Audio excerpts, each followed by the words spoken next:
नुकतीच आपण सर्वांनी 19 फेब्रुवारीला शिवजयंती साजरी केली. 16व्या शतकातील हा एक युगपुरुष, अलौकिक राजा शिवाजी महाराज, की जे 16व्या शतकामध्ये होऊन गेले, परंतु त्यांची जी काही कीर्ती आहे ती अनेक शतकानुशतके तशीच अपरंपार आहे. तर याचं कारण म्हणजे त्या काळामध्ये जी काही होणारी जनतेची लयलूट होती, त्याचबरोबर परकीय आक्रमण होती, मुघल साम्राज्याच्या ताब्यामध्ये सर्व काही प्रदेश होता आणि शेतकऱ्यांवरती अन्याय होत होता. शेतकऱ्यांना शेतसारा किंवा कर्ज भरावं लागत होतं आणि अशा परिस्थितीमध्ये स्त्रियांवरती सुद्धा अत्याचार व्हायचे. हे सर्व जे काही प्रकार होता तर हा माता जिजाऊंनी पाहिलेला होता आणि त्यांना असं वाटत होतं की हा सर्व अन्यायाविरुद्ध लढणारा जनतेचा राजा जो आहे तर तो माझ्या पोटी जन्माला यावा, असा विचार आई जिजाऊंनी त्यावेळेस मनात धरला होता आणि हाच विचार त्यांच्याकडून साकार झाला आणि त्यांच्या पोटी रयतेच्या अन्यायाविरुद्ध लढणारा राजा त्यांच्या पोटी जन्माला आला. आई जिजाऊंनी त्यांच्यावरती अतिशय वेगवेगळ्या प्रकारचे खूप छान असे चांगले संस्कार केले. त्या अनेक थोर महापुरुषांच्या गोष्टी त्यांना सांगायच्या. त्याचबरोबर त्या स्वतः सुद्धा अनेक शस्त्रास्त्रात, अनेक कलांमध्ये निपुण होत्या. त्या शिवबांना अनेक वेगवेगळे खेळ शिकवायच्या. त्याचबरोबर दादोजी कोंडदेव हे त्यांचे गुरु, की जे त्यांना ताणपट्टा, तलवारबाजी असे वेगवेगळे खेळ शिकवत असे आणि शिवबा लहानाचा मोठा होत होता. तर त्यांच्या राजदरबारी अनेक वेगवेगळ्या प्रकारचे लोक राहायचे, की अनेक जाती धर्मांचे 18 पगड जातीचे लोक त्यांच्या राजदरबारी राहत होते.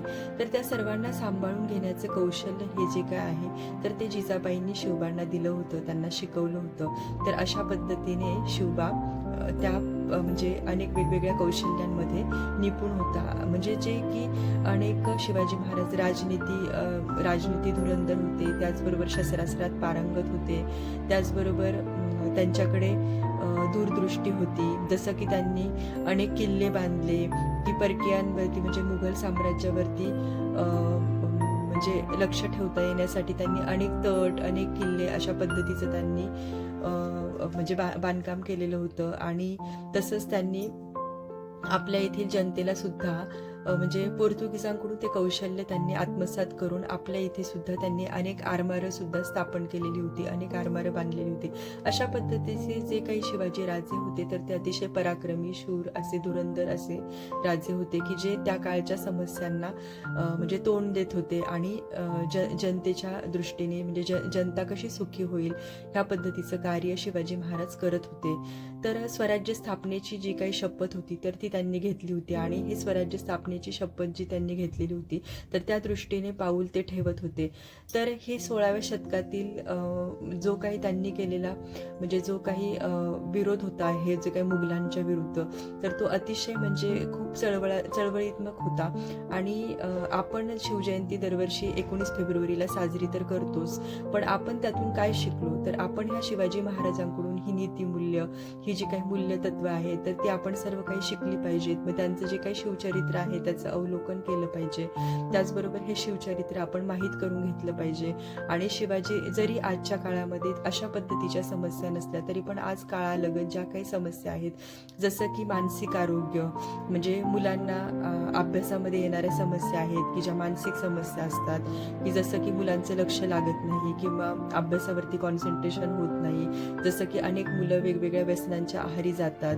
मग अशा पद्धतीच्या ज्या काही समस्या आहेत तर त्या सोडवण्यासाठी आपण काय करू शकतो. मग पालकत्व म्हणून पालकांची जबाबदारी ह्या म्हणजे परिस्थितीमध्ये काय काय आहे तर ते आपण जाणून घेणं पालकांनी गरजेचं आहे. की आपण मुलांसोबत सुसंवाद ठेवला पाहिजे, त्यांच्याशी संवाद साधला पाहिजे, मुलांच्या मनामध्ये नेमकं काय आहे हे आपण जाणून घेतलं पाहिजे आणि त्या दृष्टीने मुलांना त्यांच्या आवडीच्या क्षेत्रामध्ये कशा पद्धतीने ते टॉपला जाऊ शकतात त्यासाठी आपण त्यांना काय मदत करू शकतो, अशा पद्धतीने पालकांनी मुलांना योग्य मार्गदर्शन करणं गरजेचं आहे. मग क्षेत्र कोणतंही असो, परंतु त्या क्षेत्रामध्ये मुलांना टॉपला जाण्यासाठी, मग त्यांचं लक्ष एकाग्र होण्यासाठी आपण काय केलं पाहिजे. तर मग अशा पद्धतीचं पालकांनी म्हणजे मुलांशी म्हणजे मुलांसोबत संवाद साधला पाहिजे आणि मुलांच्या सानिध्यात सतत राहिलं पाहिजे. त्याचबरोबर आरोग्यविषयक समस्या आहेत, की ज्या आजच्या काळामध्ये खूप मोठ्या समस्या भेडसावत आहेत, की म्हणजे मुलांचं आरोग्य जर चांगलं असेल तरच ते परीक्षेला चांगल्या प्रकारे फेस करू शकतात.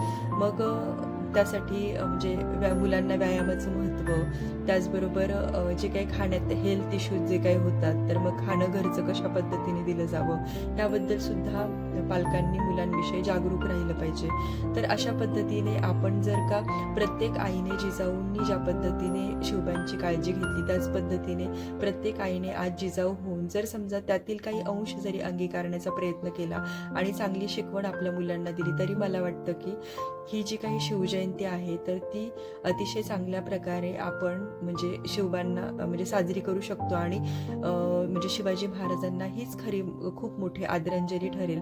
आपलं मूल प्रत्येक आईने प्रत्येक पालकाने आपलं मूल चांगल्या पद्धतीने घडते का, म्हणजे चांगल्या पद्धतीने कशा पद्धतीने ते घडेल आणि त्यासाठी आपण काय केलं पाहिजे ह्या दृष्टीने जरी आपण प्रयत्न केले ना, तरी सुद्धा जिजाऊ आणि शिवाजी महाराज किंवा शिवकन्या जी काय आहे तर आपलं मूल होण्यासाठी आपण खूप मोठा हातभार लावू शकतो. आणि नक्कीच ह्या देशासाठी एक उत्तम नागरिक बनण्याचा आपल्या मुलाला आपण प्रयत्न करूयात. आपल्या मुलासाठी आपण हा प्रयत्न करूयात. आपली मुलं एक देशाचे खूप चांगले नागरिक होतील. पुढे जाऊन ते आपल्या देशाची प्रगती करतील आणि देशाचा खूप मोठा नावलौकिक करतील. अशा पद्धतीचे आपली मुलं घडली जातील, योग्य संस्कार त्यांच्यावरती होतील आणि योग्य पद्धतीने ते प्रत्येक क्षेत्रामध्ये टॉपला जातील आणि त्या क्षेत्रामध्ये जाऊन ते म्हणजे सर्व नीतिमूल्य किंवा मूल्य शिक्षण किंवा ह्या पद्धतीने चांगल्या गुणांचं अवलोकन ते करतील आणि त्यांच्या क्षेत्रामध्ये ते चांगल्या पद्धतीने कार्य करतील. अशा पद्धतीचा एक उत्तम नागरिक म्हणून घडण्यासाठी आपण आपल्या मुलांना प्रेरणा देऊयात आणि ह्या शिवजयंतीनिमित्त आपण हा इतिहास जाणून घेऊन आपल्या मुलांना सांगण्याचा प्रयत्न करूयात. जय हिंद, जय महाराष्ट्र, जय शिवाजी, जय भवानी.